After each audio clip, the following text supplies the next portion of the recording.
Hi good evening everyone. Welcome back to my Aspire Commerce सब channel.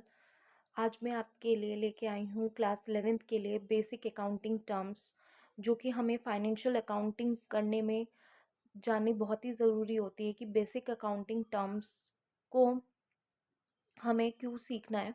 क्योंकि ये ऐसी छोटी छोटी टर्म्स हैं जो कि हमें अकाउंटेंसी में यूज़ होती हैं।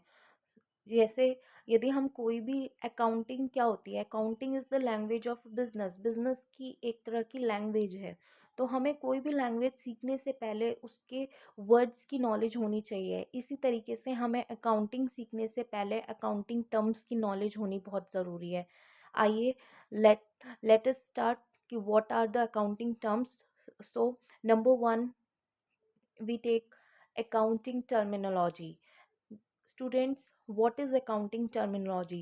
अकाउंटिंग टर्मिनोलॉजी वो टर्म्स होती हैं जो कि अकाउंटिंग में यूज़ होती हैं। किसी भी रिकॉर्डिंग में ट्रांजैक्शंस करने के लिए जो भी हम टर्म्स को समझते हैं, ठीक है, उनको हमें मीनिंग हमें समझ में आना चाहिए। उन्हीं टर्म्स को हम अकाउंटिंग टर्मिनोलॉजी कहते हैं। Next is business entity.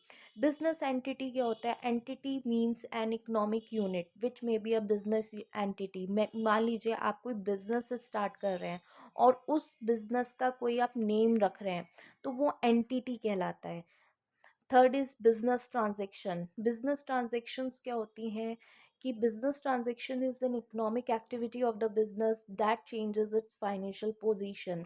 Means आप कोई भी एक्सचेंज कर रहे हैं, कैश आपके पास से जा रहा है, या आप सेल कर रहे हैं, या आप परचेज कर रहे हैं, तो ये सारी रिकॉर्डिंग्स जो होती हैं उनको हम ट्रांजेक्शन्स बोलते हैं।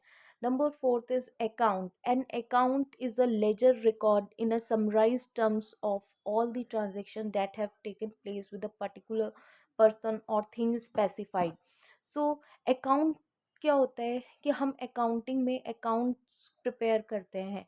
accounts एक तरीके का हम समराइज्ड टर्म में सारे अकाउंट्स प्रिपेयर करते हैं लेजर की फॉर्म में, जिनका एक पर्टिकुलर पर्सन या किसी कोई स्पेसिफाइड थिंग है, गुड्स हैं, उनको हम शो करते हैं उस लेजर अकाउंट में। अकाउंट की बेसिकली हैज़ टू साइड्स।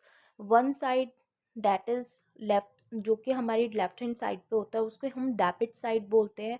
और जो हमारी राइट हैंड साइड पे होता है उसे हम क्रेडिट साइड बोलते हैं।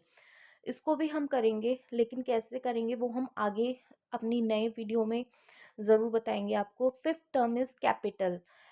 Capital is the amount invested by the proprietor. आप कोई भी बिजनेस स्टार्ट कर रहे हैं तो आप अपना बिजनेस स्टार्ट करने के लिए उसमें एक अमाउंट लगाते हैं, कैपिटल इन्वेस्ट करते हैं, उसी को हम कैपिटल बोलते हैं। जैसे सपोज मान लीजिए मैं अपना बिजनेस स्टार्ट कर रही हूँ, तो मुझे बिजनेस स्टार्ट करने के लिए मैंने उसमें 10 करोड़ रुपीज़ लगाए, तो वो 10 करोड़ ही आपकी कैपिटल है। Thank you. आज आपको ये बेसिक अकाउंटिंग टर्म्स कैसी लगी हैं मुझे ज़रूर बताइएगा। एंड चैनल को लाइक और वीडियो को लाइक एंड सब्सक्राइब ज़रूर करिएगा। Thank you.